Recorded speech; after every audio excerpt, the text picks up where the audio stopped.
Sakafet. What's up to all my beautiful people from all corners of the world? Welcome to episode 3 of Culture Invasion, and in this episode, we are joined by a longtime colleague and friend to chat about everything from our shared career path and hobbies to wine and movies. As always, remember my people, nothing is true and everything is permitted. The world around us is not an absolute reality. Your reality is subjective to what you choose to explore in this vast world. What you limit yourself to and experience is your own responsibility. Choose wisely. Without further ado, let's get it.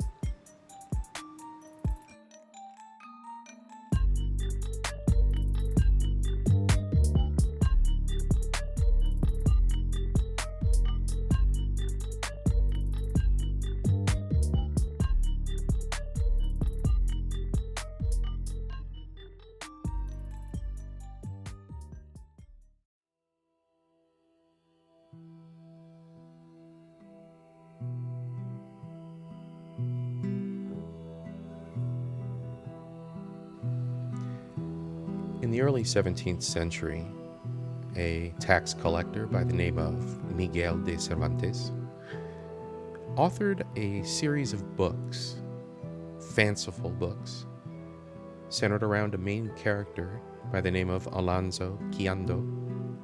Our character Alonso, destined to restore chivalry, goes by the name of Don Quixote.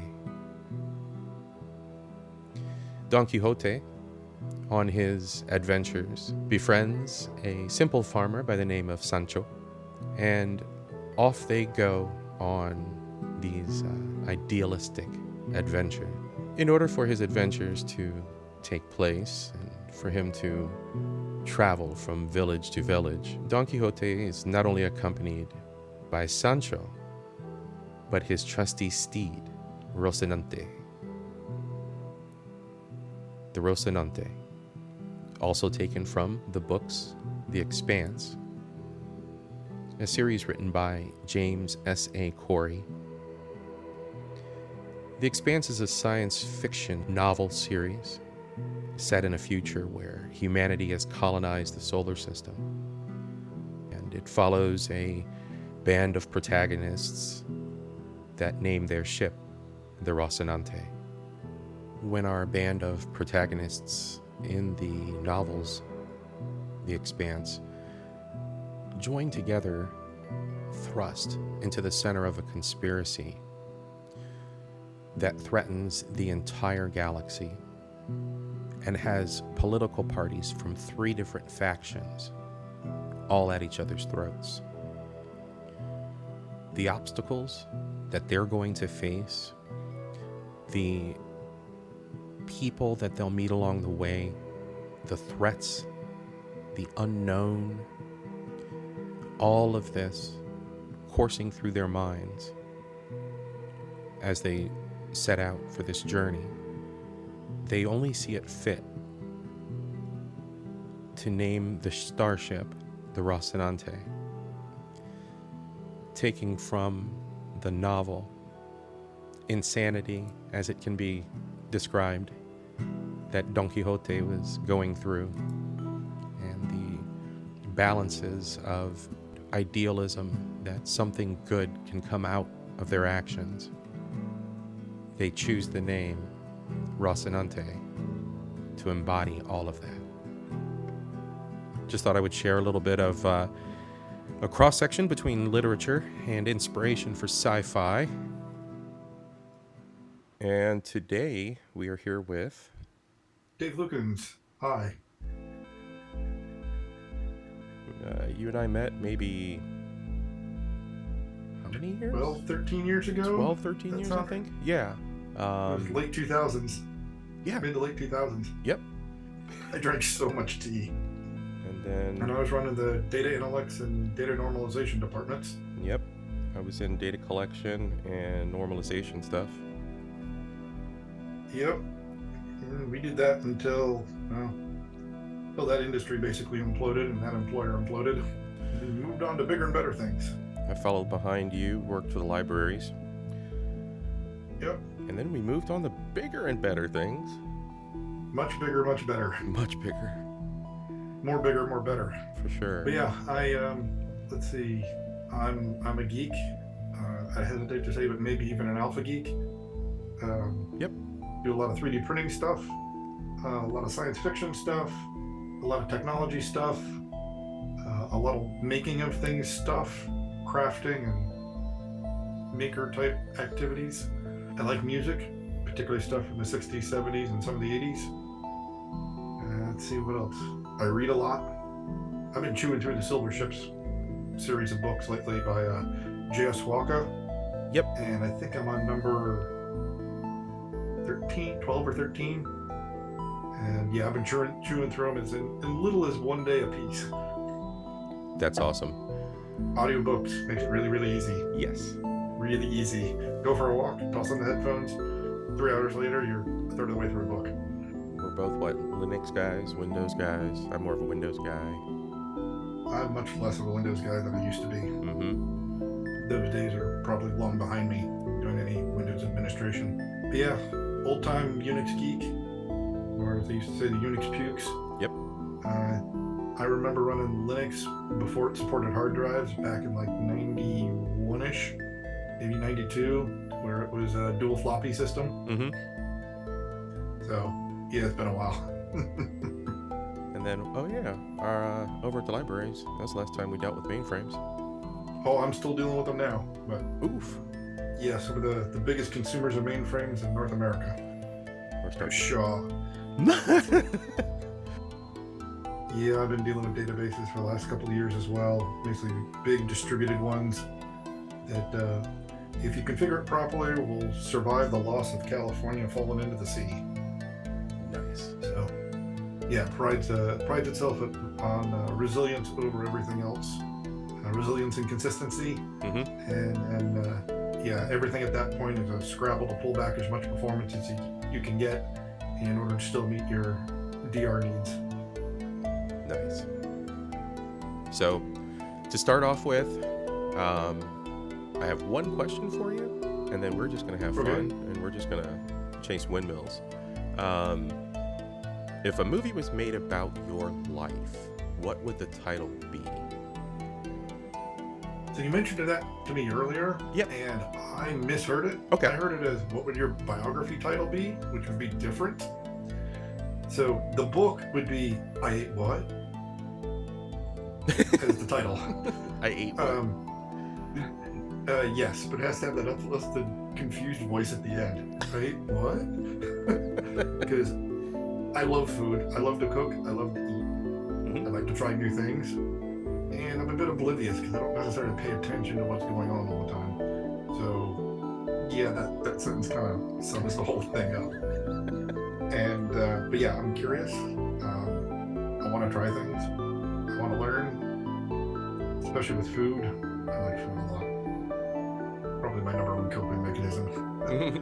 But yeah, I like exploring new ideas, new ways of thinking about stuff, new ways of solving problems.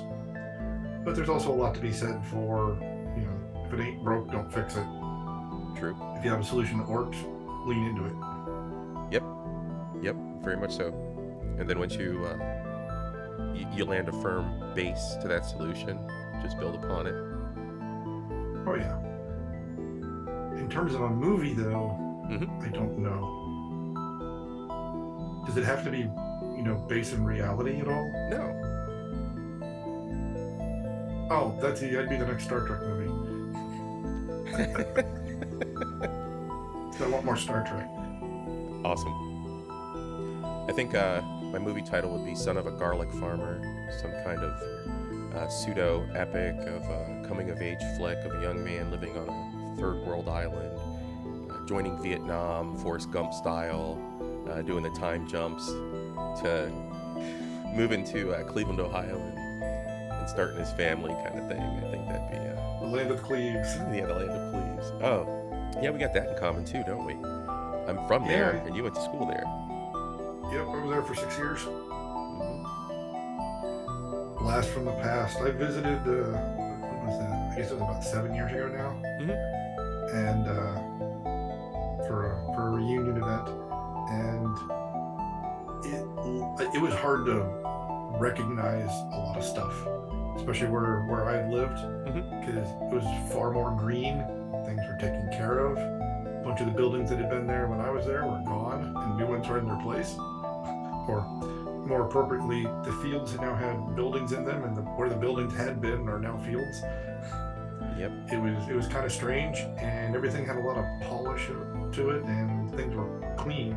Because when I was there, it kind of felt like New York City in 1980 in some respects. Yeah. Yep. It was beaten down and dirty.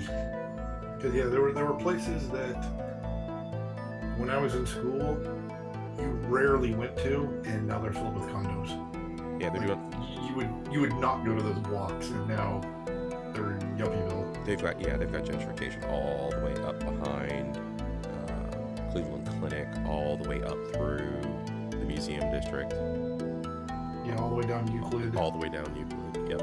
Headed towards Cedar as well, and through Little Italy looked very similar to what I remembered, though. Yeah, that hasn't changed much. There's been some improvements. Yeah, they got a fresh coat of paint, and the sidewalk got cleaned, but yeah, that Little Italy felt very much like it used to, and I'm glad that it didn't lose its charm. But yeah, memories, and strolling through neighborhoods at 3 in the morning, looking for ice cream. If there's any pizza into that ice cream. Yeah, if I remember right now, Columbus is bigger than Cincy and Cleveland put together, population-wise. Right. Which it used to be that Cleveland was where everybody was. But here it's just everybody's spread out. Yep. But I'd still live in the Midwest over either coast at this point. Yeah, global warming thing doesn't look too good, does it? And just the cost of living there is astronomical. Yeah, the coastal elite cost of living. So let's see. On the hobby side of things, we love vehicles. Yes. Transportation. We both like good cars. I think that's the adequate description of it. Oh, yeah. Or nice cars. Nice cars. There's a lot of crap ones out there. I wish I had the talents or energy to modify them or work upon them, but I just don't. I don't even have the strength anymore, unfortunately. I think it'd be fun. I mean, I've done so many. It would be fun, but I need a space, and I need all the tools. Exactly. And I need a lot of knowledge.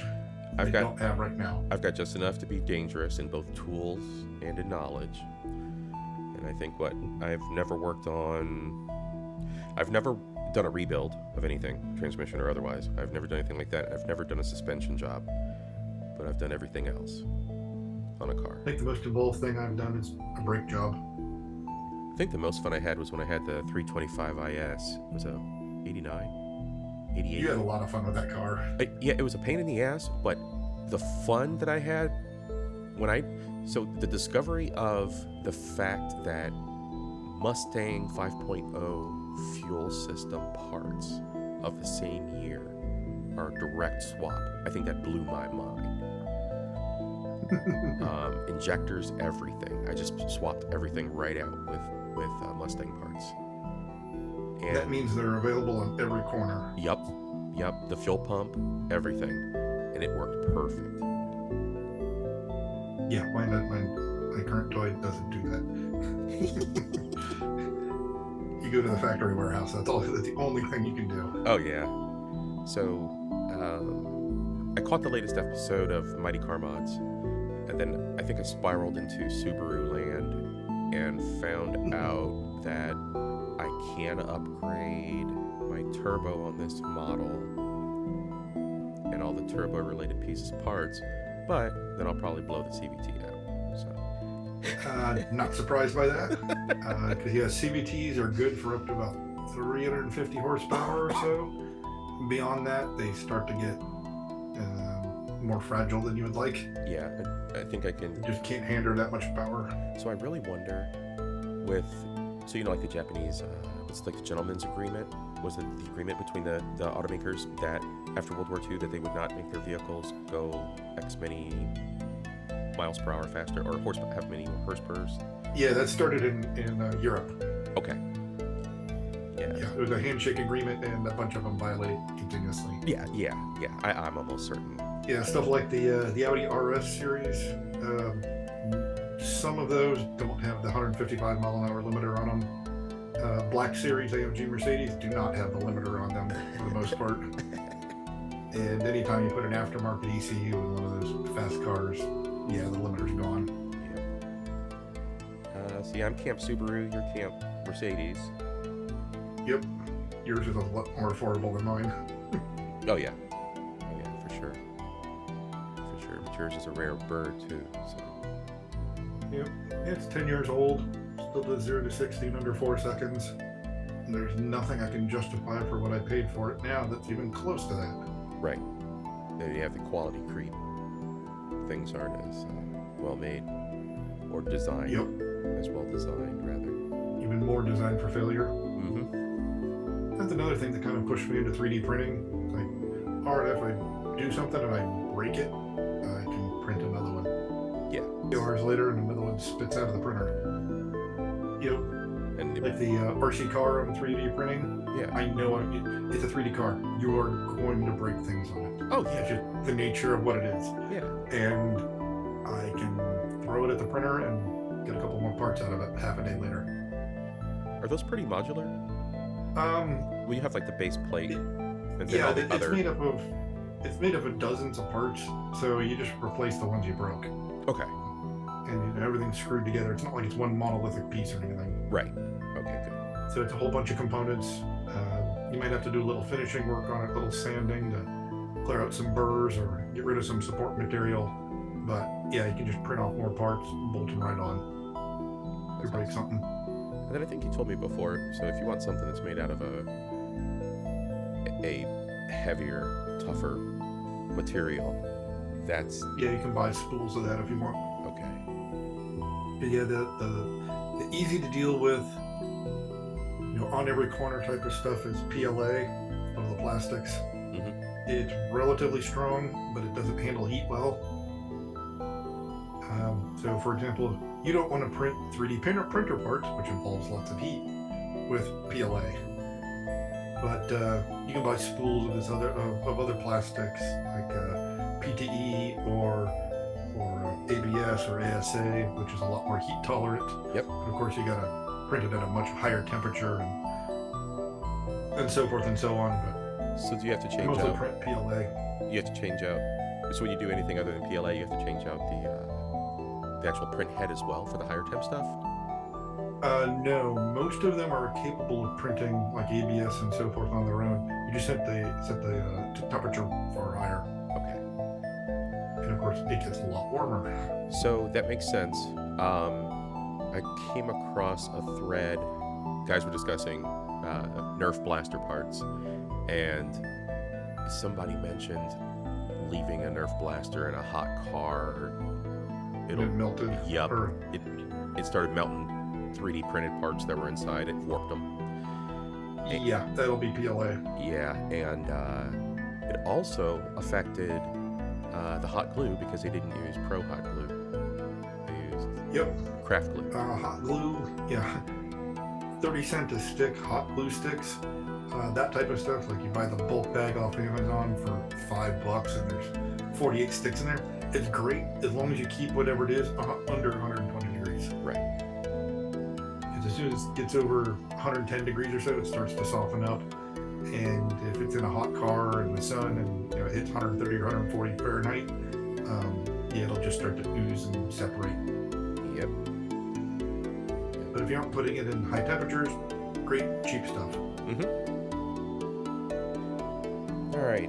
So the other day we were texting back and forth, talking about TV shows. Person of Interest came up. I have to say, that show by far is top 5 syndicated TV show, or yeah, TV shows for me. Yeah, and it's aged very, very well.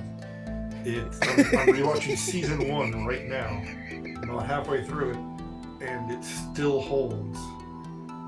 I mean, the guy that plays Harold really isn't knowledgeable about computers in the slightest, but he pulls it off better than I think 99% of the other actors out there could possibly do. Yep, agreed. And the prop people need to get on their game by season 2, because there's a few times where Harold's messing with a power supply. Like, yeah, there's nothing fancy in there at all. It's just going to give you clean power. That's great. But he's got an open power supply sitting on his desk. I'm gonna have to go back and see if I can catch that too. It's the episode after they first introduced Root, where you don't see her face at all. Okay. I think that's episode 10 or 11, and it's got to be 11 or 12, when he has 2 power supplies sitting on his desk, and I'm rebuilding my systems. Thinking, yeah, you don't really need the power supply to be changed for that, at least from a functional standpoint. Granted, it would be a great place to put a bug, other than all the EMF coming off of it, because nobody would ever think of looking inside one. Well, there were over 20 episodes. There were 23 episodes that first season.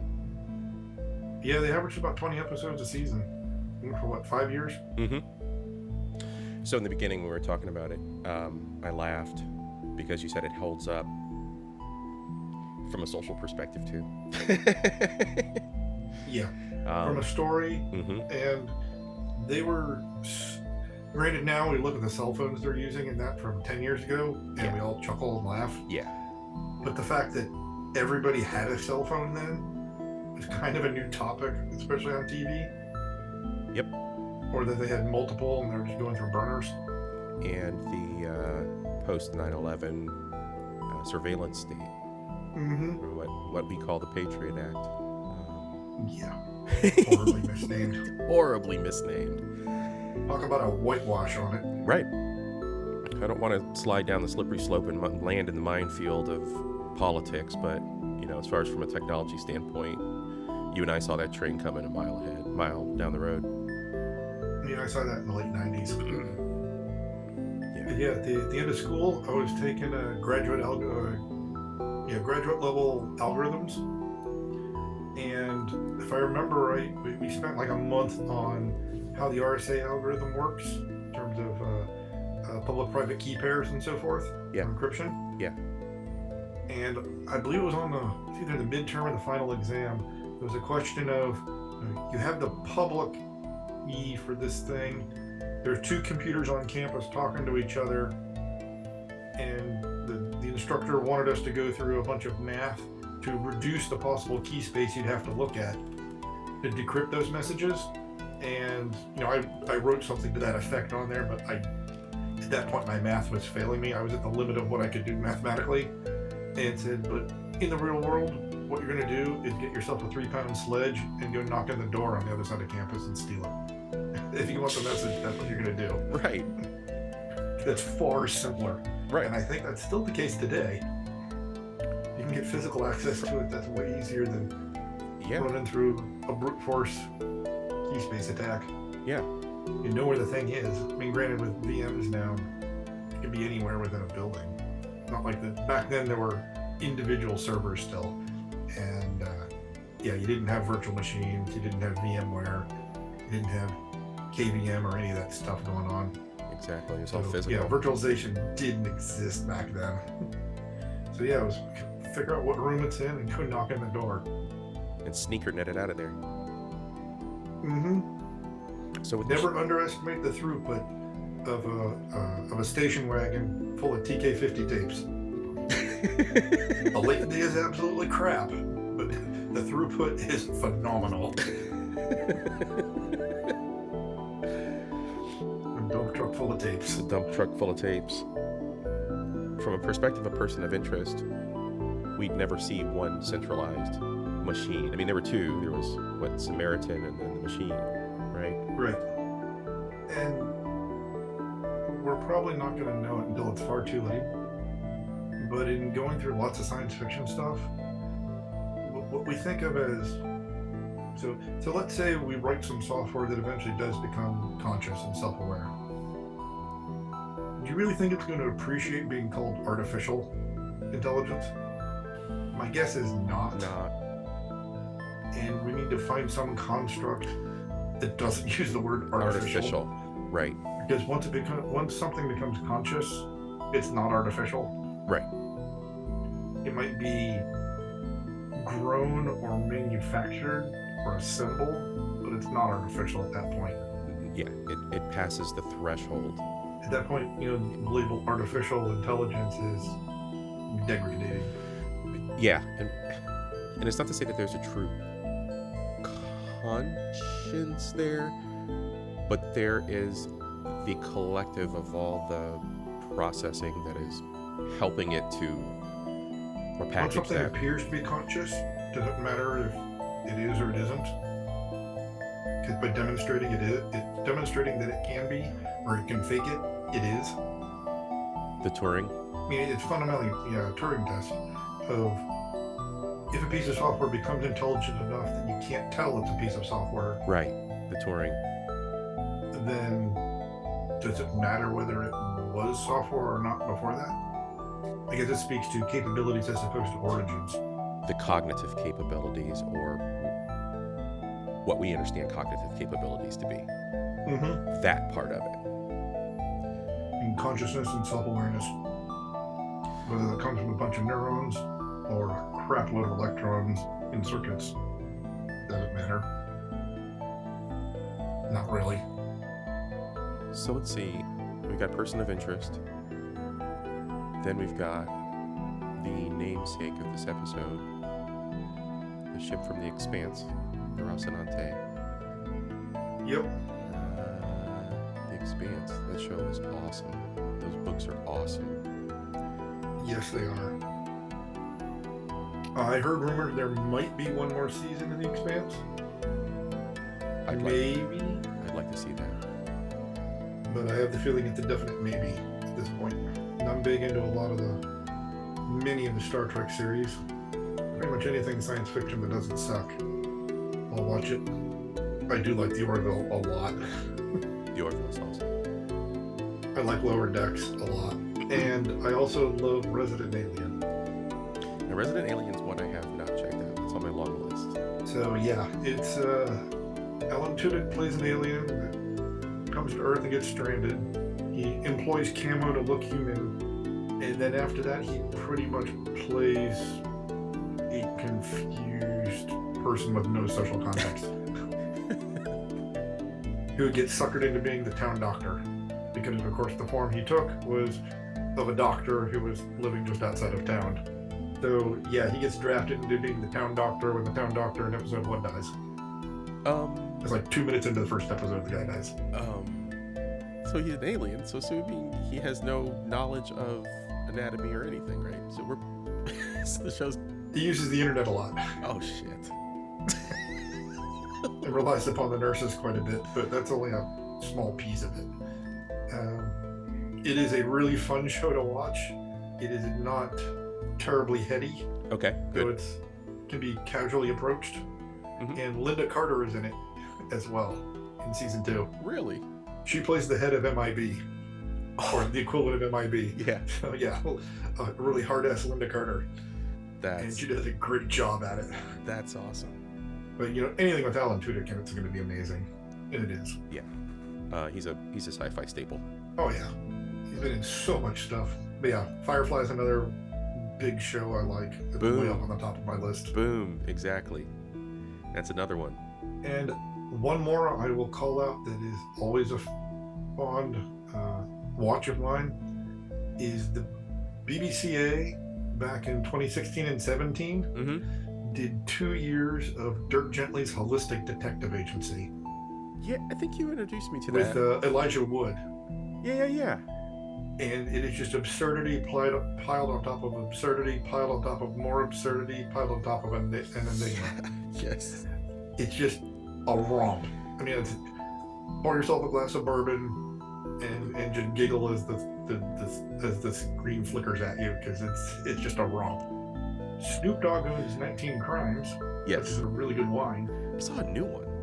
I'm going to have to go check it out. There was a new one. I'm going to have to figure out what it was, what flavor it was. But I didn't recognize it. I just ordered a couple of cases of wine. Uh-oh. So how's the cellar looking these days? I was down to 54 bottles. Yeah, break out the emergency duct tape. Down to 54 bottles. It was up over 200 at one point. Awesome. What's your rarest, or do you have like an oldest bottle? You mean left or that I've already drank? Well, left. Let's go with left. Let me look. There are some excellent free-to-use online cellar inventory systems. I think I have like a 2014. No, I already drank that one. I have a 2015 Bordeaux. I'm gonna butcher this French something horrible. 2015 Demour Prince Ruby Reserve Medoc. Medoc. I think that's the oldest bottle I have right now, and it's only 7 years old. I drank all the old stuff because just because it's old doesn't make it good. And if it's 40 years old, it's probably past its prime. Each of these types of grapes have, basically a certain maturity life to them. And beyond a certain point, they begin to degrade, and there's no point in just keeping them on the shelf for 30 years. So you don't have any. It's gonna taste like crap 30 years later. You don't have any vaulted under lock and key legacy vino. I mean, there are very few wines that if you put it on a shelf for 50, you put it in proper condition for 50 years, it's going to taste better after 50 years than it will after 10. No wine stocks? I mean, there are some out there that do that, but that's well beyond my wallet. I look at that whole wine stock market underground thing like NFTs. Yeah, that's the same thing. It's not real. It's not real. It's manufactured luxury. It's not even it's manufactured veneer, digital veneer of luxury. Yeah. You don't actually get to do anything. You don't get to drink it. It's just a dollar vehicle. Yep. Which was going the route of like NFTs and so forth is just one pothole after another. There's nothing meaningful there at all. Yeah, exactly. Yeah, it's a matter of understanding. There are perfectly good bottles of wine out there that you can pick up for $15. Yeah, drink in a week. For sure. They're going to be fantastic. There are also $15 bottles that you can buy now that will get better in 5 to 10 years. It's a matter of figuring out which ones are which. And if you can buy a $20 bottle now, put it in the basement, keep it safe, let it sit there for 8 years, and you pull it out and it tastes like a $120 bottle from today, then that's a cheap way to go about getting a really nice bottle of wine. But there's a lot of them that aren't going to get better 10 years from now. They'll be better 6 months from now, or 2 years from now, or 3 years from now. Not many of them are going to be really stand up to a decade. Hit that threshold and that's it. And basically the ones with the more acid and the more tannin are more likely to go along the long term. But it all depends. So you can buy a $20 bottle today and say, I think this is going to be good 15 years from now, and I'll be able to sell it for $200. And you might. And you also might find out 2.5 years from now that, well, it's drink it or pour it out a year later because it's at its peak. It's only going to get worse from here. So, 2 years after you buy a $20 bottle, maybe somebody will give you $35 for it, maybe. So it's not really an investment thing. Right. Scare quotes intended there. Right. It's not a meaningful investment. It's a hobby. It's a collection. You buy stuff you like. You buy stuff. Well, I try to buy stuff that is going to mature a bit further, that's going to get better with a year or two on it, or 4 or 5 or 10, if I get really lucky.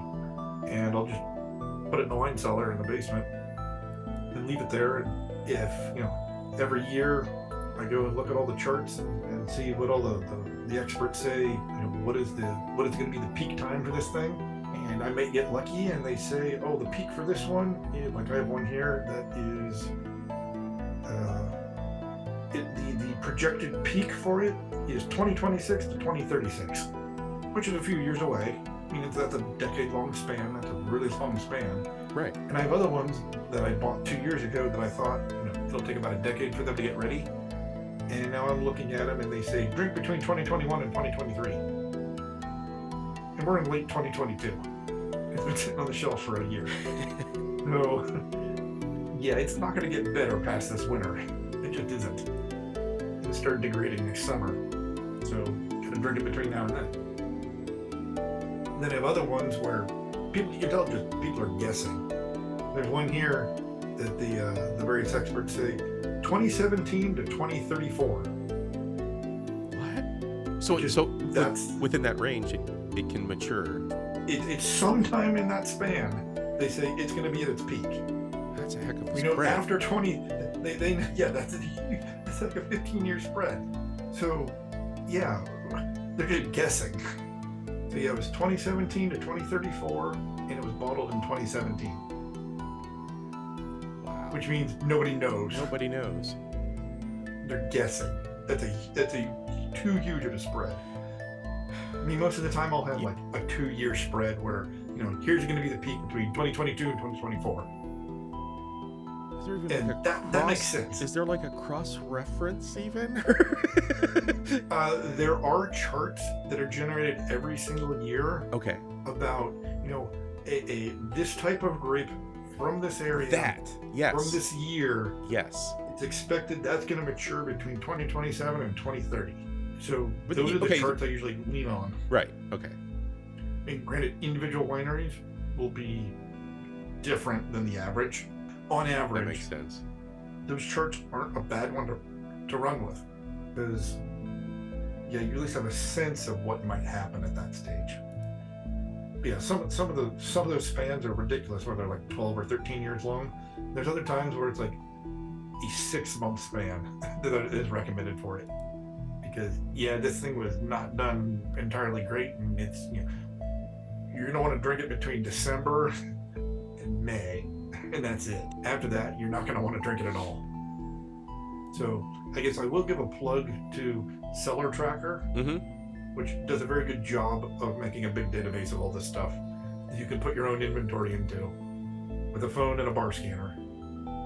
Really? And it does all the work for you. Oh yeah. I buy a case of wine, I go downstairs with my phone, I scan the barcode on each bottle. Yeah. It says, it might ask me, there are multiple vintages for this barcode. Is it, this from 2017 or this from 2019? I hit the right button. It says, all right, where in your cellar are you putting it? And you put in some kind of identifier for it, for what bin it's in. Yeah. Slide it in the shelf, and it keeps track of it for you. And then you can go into it, like I'm looking at it right now, and they have a ready-to-drink report. It ranks them based upon the early peak of it and the late peak of it in terms of flavor, what needs to be drunk first out of what you have. Now, is this pay as you go? They recommend a donation, but you can use it for free for moderate amounts. Awesome. Once you get up to your 300th bottle, though, Dave, you gotta pay him. Once you hit about 50 bottles, they start asking you, we would like you to make a donation. They get naggy, yeah. And I think beyond like 200 or 300, they really start insisting upon it. Yeah. But it is free to use. And if you got 30 bottles at home, free to use. They're not going to complain about any of it. It's so little data. That is awesome. They have tasting notes in there, and they have like pro pairings, and they've got a whole bunch of analysis in there. When do we think this one should be drank versus beyond point B? When is it going to be crap? Yep. Because generally, once you hit the end of that peak window, there's that 2-year window, more than like a year and a half, 2 years after the end of that peak, you're better off just pouring it out and putting it on the shelf for a fancy label. So they're decent at finding those things. They have one though that I figured out, and they figured out very differently. And I had the feeling my estimate of when the peak on it was going to be very complimentary of it. I overblew the time, I'm pretty sure. Let's see here. I had the feeling I think I might have just typoed the wrong numbers into it. 2017 Chateau Saint Michel Merlot. Oh, Chateau Saint Michel. Yep, familiar. Which it's not a, it's an $18 bottle, $17 bottle. Actually, you can find it on sale. It's $12. And I looked up a whole bunch of stuff and found it in the charts, and I thought it was going to be ready in 2028 to 2031. Turns out their experts say it's going to be ready in 2022 to 2027. So I should probably drink that one sooner rather than later. I've been chasing Snoops. I've been chasing Henry David. I've been chasing Michael and David Phillips. The Freak Show. They got like a few other ones. Ooh, I had a Freak Show last night. Yep, those are really nice. Those are freaking awesome. I love them. And I ordered 2 bottles of one I had recently called the Walking Fool. The Walking Fool. And it very much tastes like biting into the juiciest plum you have ever had. It is, I mean, it's just like juice running down your chin type of plum. That's what it tastes like. Okay. It's fantastic. All right, I see it here. Then the aftertaste of it changed over like an hour. Where, initially you just get plum, then you start getting cherry, then you start getting raspberry on the aftertaste. It was really good. All right, Dave. So before we get out of here, I got one last question for you. All right, shoot. All right. I'd like to explore music. Who is your favorite musician and/or your top musicians? Oh, I think I'm gonna have to say number one's David Bowie. I think that's pretty easy. Up there, really high at the, right up there at the top of the list. You also have stuff like the Foo Fighters, Morphine, and Rush. I think those are way up at the top of the pile. And then, by the skin of their teeth behind them, you got stuff like Led Zepp and other things of that ilk. But yeah, I think that'll round out my top 5 pretty decently. That's awesome. I think that was a freebie because I know you so well. Yeah, I feel you on the Bowie thing. That's awesome. Yep. And I did notice there were a couple of Bowie tracks in Stranger Things in the soundtrack. Yeah, I noticed that too. There was also a cover of a Bowie song by Peter Gabriel in the Stranger Things soundtrack as well. He has creeped throughout mainstream media all our lives. Mm-hmm. He did a cover of Heroes. It was very down-tempo and very, very dark. And they used that in Stranger Things. But yeah, I'm a huge Bowie fan. I'll go back and watch bootlegs of concerts from the 70s and 80s. And it's all just fun. I grew up listening to classic rock, so yeah. Bowie, Rush, the Foo Fighters embody that today. Led Zeppelin's always a classic and good stuff.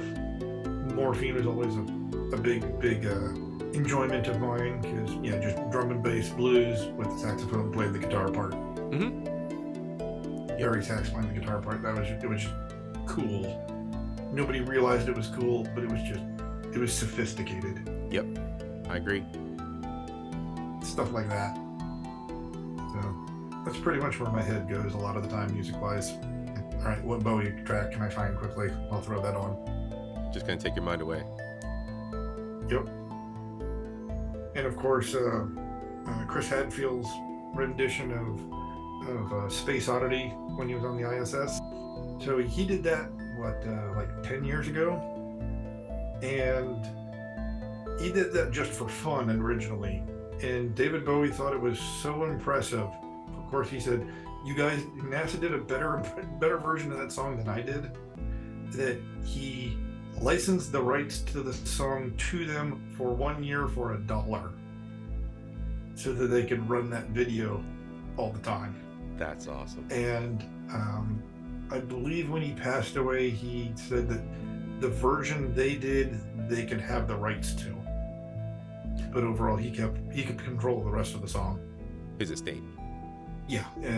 As part of his estate, he gave NASA the rights to Chris Hadfield's version of it. But yeah, he was a big proponent of NASA and everything else. That's awesome. Yeah, you shared a lot about Bowie with me. It's probably due to Labyrinth, because I think that The magic dance.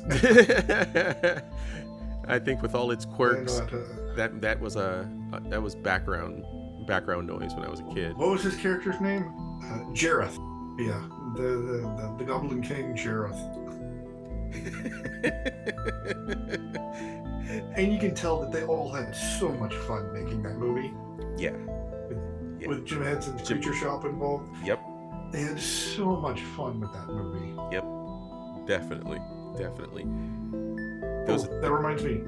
One more science fiction film to put up at the top, or a series to put at the top of the list, Farscape, which involved the Henson Company as well. Oh yeah. Yeah, they did. Farscape is a blast. They put the Henson lab back to work for the new Dark Crystal, I believe. Yes, they did. I'm not sure. And I would love to see another continuation of Farscape, which has been rumored as well that there might be more.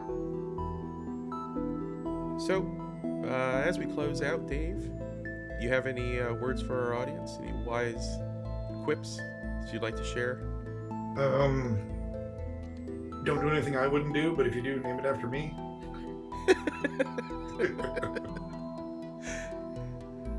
All right, everybody. Thanks for listening in to the podcast. See you soon. Be safe.